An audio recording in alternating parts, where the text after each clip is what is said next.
బీజేపీకి చెందిన 8 మంది ఎంపీలు గట్టిగా డిమాండ్ చేస్తే తెలంగాణకు నిధులు ప్రాజెక్టులు వస్తాయి, కానీ ఈటెల రాజేందర్కు పేరు వస్తుందనే ఉద్దేశంతో కిషన్ రెడ్డి మెట్రో విస్తరణను అడ్డుకుంటున్నారని ముఖ్యమంత్రి రేవంత్ రెడ్డి వ్యాఖ్యానించారు.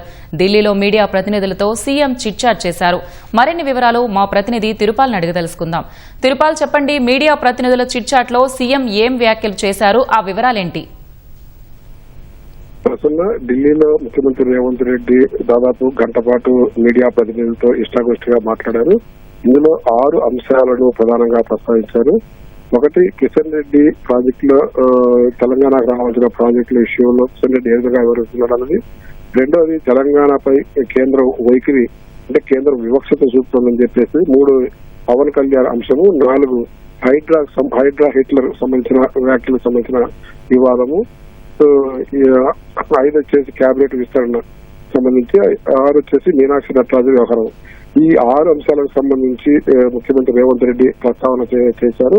ప్రధానంగా కిషన్ రెడ్డి కేంద్రంలో మంత్రిగా ఉన్నారు, ఇక్కడ 8 మంది ఎంపీలు ఉన్నారు. వీళ్ళు కూడా అందరూ కూడా కేంద్రం పైన ఒత్తిడి తీసుకొచ్చినట్లయితే రాష్ట్రానికి కావాల్సిన ప్రాజెక్టులతో పాటు నిధులు కూడా పెద్ద ఎత్తున వస్తాయని చెప్పేసి పేర్కొన్నారు. అదేవిధంగా ఇక్కడ హైదరాబాద్ లో మెట్రో విస్తరణకు సంబంధించి ఈటెల రాజేందర్ కు పేరు వస్తున్న ఉద్దేశంతో కిషన్ రెడ్డి అడ్డుకుంటున్నాడని చెప్పేసి ఆరోపించారు. అదేవిధంగా ఇది బీఆర్ఎస్ వాళ్ళకు కుట్ర కూడా ఇందులో దాగి ఉండదని చెప్పి కూడా ఆరోపించారు.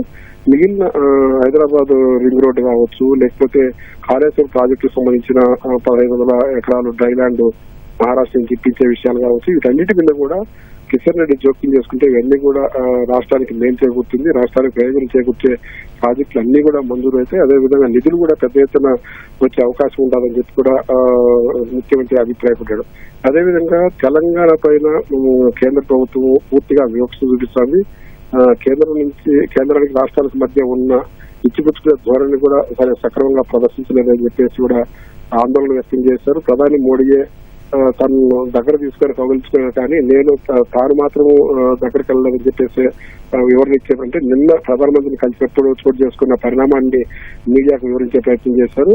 అదేవిధంగా ఇటీవల పవన్ కళ్యాణ్ తన పార్టీకి సంబంధించి ఇక్కడ సమావేశం పెట్టుకోవాలంటే ఎందుకు మీరు అనుమతి ఇవ్వలేదు అని చెప్పేసి మీడియా ప్రతినిధులు అడిగిన దానికి కూడా చాలా క్లియర్ గా ఎక్స్ప్లెయిన్ చేశారు. పవన్ కళ్యాణ్ ఎక్కడైనా పార్టీ పెట్టుకోవచ్చు, ఎక్కడైనా ఆయన పోటీ చేయొచ్చు, ఏదైనా చేయొచ్చు, ఏదైనా మాట్లాడొచ్చు అని చెప్పి వివరణ ఇవ్వడంతో పాటు కేవలం శాంతి భద్రతల అంశాలను దృష్టిలో పెట్టుకుంటే పవన్ కళ్యాణ్ తెలంగాణలో సమావేశం పెట్టుకోవడానికి అవకాశం ఇవ్వలేదని చెప్పి స్పష్టం చేశారు. అదేవిధంగా పవన్ కళ్యాణ్ కొన్ని అంశాలను ప్రస్తావించారు. ఆ అంశాలకు సంబంధించి తన మంత్రి పొన్నం ప్రభాకర్ పూర్తిగా సమాధానం ఇచ్చారని చెప్పి కూడా చెప్పారు. శాంతి భద్రతల విఘాతం కలగకుండా ఎవరైనా ఏదైనా చేసుకునేదానికి అవకాశం ఉండాలి, పూర్తి స్వేచ్ఛ ఉండాలని చెప్పేసి మాట్లాడడంతో పాటు ఆంధ్రప్రదేశ్ లో జగన్మోహన్ రెడ్డి సభలు పెట్టుకుంటామంటే ఎందుకు అనుమతి ఇవ్వడం లేదో పవన్ కళ్యాణ్ సమాధానం చెప్పడానికి కూడా ఈ సందర్భంగా ప్రస్తావించారు. అదేవిధంగా హైడ్రా మొన్న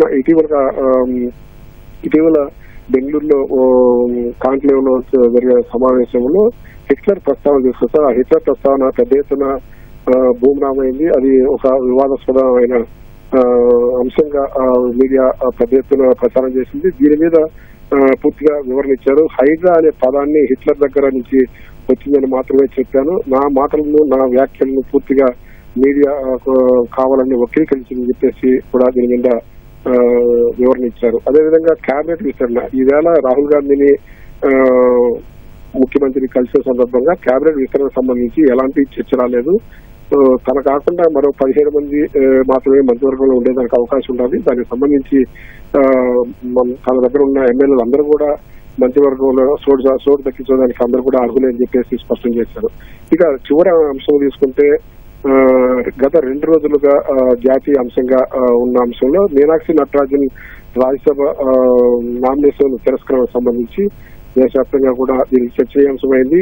దీనికి సంబంధించి కూడా పెద్ద ఎత్తున ముఖ్యమంత్రి బీజేపీ మీద విమర్శలు గుర్తించారు. మీనాక్షి నటరాజన్ విషయంలో బీజేపీ బీఆర్ఎస్ రెండు కూడా తప్పుడు ప్రచారం చేస్తున్నాయి. మీనాక్షి నటరాజన్ పై ఎలాంటి కేసు లేదు, కావాలనే ప్రైవేట్ కేసుకు సంబంధించి తీసుకొచ్చి దాన్ని అడ్డంగా పెట్టుకొని బలం లేని చోట మరో రాజ్యసభ సీట్లు దక్కించుకోవడానికి బీజేపీ చేసిన కుట్రగా ముఖ్యమంత్రి అభివర్ణించారు. అయితే ఇక్కడ సంఖ్యాబలం లేకపోయినా అసలు మూడో అభ్యర్థి ఎలా నిలబెడతారు? బీజేపీ దురుద్దేశంతోనే ముందు నుంచే ఒక కుట్ర కోణంతోనే ఈ అభ్యర్థిని నిలబెట్టింది. అదేవిధంగా మీనాక్షి నటరాజన్ ఒక నామినేషన్ పత్రాన్ని తిరస్కరించని చెప్పి అన్నారు. అయితే ఈ విషయాన్ని పక్కదారి పట్టించడానికి, ఈ విషయాన్ని పూర్తిగా డైవర్ట్ చేసేదానికి తమ పార్టీలోనే కొందరు కోవట్లు ఉండరు, కాంగ్రెస్ నుంచే సమాచారం వచ్చి నుంచి దుష్ప్రచారం చేసడానికి ప్రయత్నం చేశారని చెప్పి కూడా ముఖ్యమంత్రి ఈ విషయం మీద వివరణ ఇచ్చారు. ఓకే, ధన్యవాదాలు తిరుపాల్.